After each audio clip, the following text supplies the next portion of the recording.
Syedaralun, keluarga besar SD Negeri 2 Banda Sakti Lok Semawe menyalurkan santunan kepada puluhan anak yatim pada Jumat 13 Februari 2026.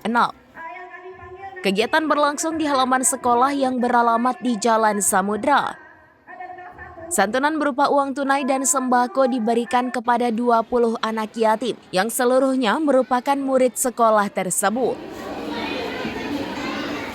Dana santunan berasal dari guru, pegawai, dan wali murid. Kegiatan sosial ini telah menjadi tradisi tahunan sekolah menjelang atau selama Ramadan sejak kepemimpinan kepala sekolah saat ini. Kepala SD Negeri 2 Banda Sakti menyampaikan kegiatan berbagi kepada anak yatim merupakan bentuk kebahagiaan dan kepedulian keluarga besar sekolah. Ia berharap kegiatan ini menjadi amal jariah. Penyerahan santunan dilakukan oleh Kepala Dinas Pendidikan dan Kebudayaan Kota Lok Semawe. Turut hadir Sekretaris Dinas, Kepala Bidang Guru dan Tenaga Kependidikan, serta Kepala Bidang Pendidikan Dasar. Kepala Dinas Pendidikan dan Kebudayaan Kota Lok Semawe mengapresiasi program sosial yang digagas SD Negeri 2 Banda Sakti.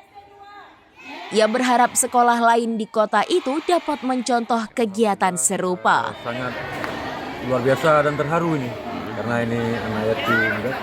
Mudah-mudahan Bu Kepala tiap tahun menyambut bulan suci Ramadan ada kegiatan-kegiatan spiritual dan sosial seperti ini.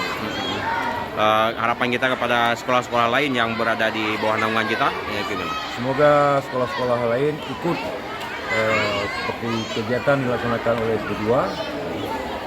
Mudah-mudahan bisa berkontribusi lagi. Semangat dalam memajukan dunia pendidikan. Selamat beribadah puasa. Iya. Mungkin himbauan kita kepada seluruh para murid menjelang Ramadan ini apa saat memasuki bulan Ramadan ini apa kira-kira di Kota Lok? Nanti ada pembelajaran yang memang pembelajaran spiritual di bulan suci Ramadan. Kepada murid-murid juga tadi disampaikan semoga diperbanyak ibadah, belajar dan berdoa. Dari Lok Semawe, Saiful Bahri, serambinews.com.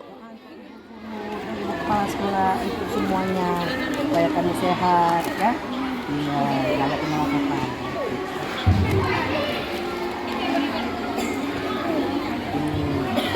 Nanti ini gunakan yang sebaik-baiknya ya. Download Tribun X sekarang. Menghadirkan lokal menjadi Indonesia.